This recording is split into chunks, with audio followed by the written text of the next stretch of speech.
ప్రవాస భారతీయులు ఎల్లప్పుడూ దేశానికి బలమైన బ్రాండ్ అంబాసిడర్లుగా ఉన్నారని ప్రధాని నరేంద్ర మోదీ ప్రశంసించారు. అమెరికా పర్యటనలో ఉన్న ప్రధానమంత్రి నరేంద్ర మోదీ న్యూయార్క్ వేదికగా నిర్వహించిన Modi and US progress together అనే కార్యక్రమంలో పాల్గొన్నారు. భారత్ అభివృద్ధిలో టెక్నాలజీ కీలక పాత్ర పోషిస్తోందని ప్రధాని మోదీ పేర్కొన్నారు. అంతేకాకుండా ఏఐ అంటే కొత్త నిర్వచనం చెప్పారు. ఏఐ అంటే అమెరికన్ ఇండియన్స్ అని ఆయన వ్యాఖ్యానించారు. అవకాశాల కోసం ఎదురు చూసే కాలం పోయిందన్నారు. కాగా గతంలో తాను ఎటువంటి పదవుల్లో లేని సమయంలోనే అమెరికాలో దాదాపు 29 రాష్ట్రాల్లో పర్యటించినట్లు ప్రధాని మోదీ గుర్తు చేశారు. Rules and regulation digital world के लिए चलने वाला नहीं है. आज भारत तेजी से ग्लोबल बायोटेक पावर हाउस के रूप में उभर रहा है और जैसा आप सब साथियों ने कहा, भारत में बायोफार्मा रिसर्च प्रमोट करने के लिए एक फर्टाइल इकोसिस्टम है.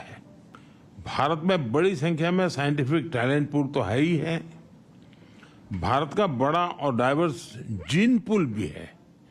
भारत की विशालता और विविधता, ये मैं समझता हूँ कि वहाँ एक बार कोई चीज पायोनियर रही है और उसमें प्रयोग हुए हैं तो वो दुनिया में कहीं पर भी वो लागू हो सकते. इतनी विशालता और विविधता वहाँ भरी पड़ी है.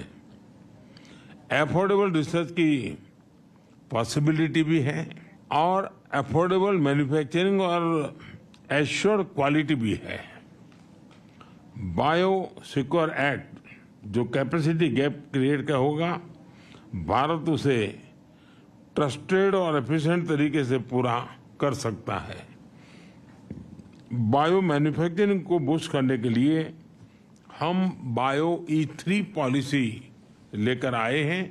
आपके साथ ध्यान में आया होगा, पिछले सप्ताह ही मैंने मेरी कैबिनेट में बायो E3 की पॉलिसी हम लेके आए हैं और एक बहुत फ्यूचरिस्टिक पॉलिसी हमने बनाई है.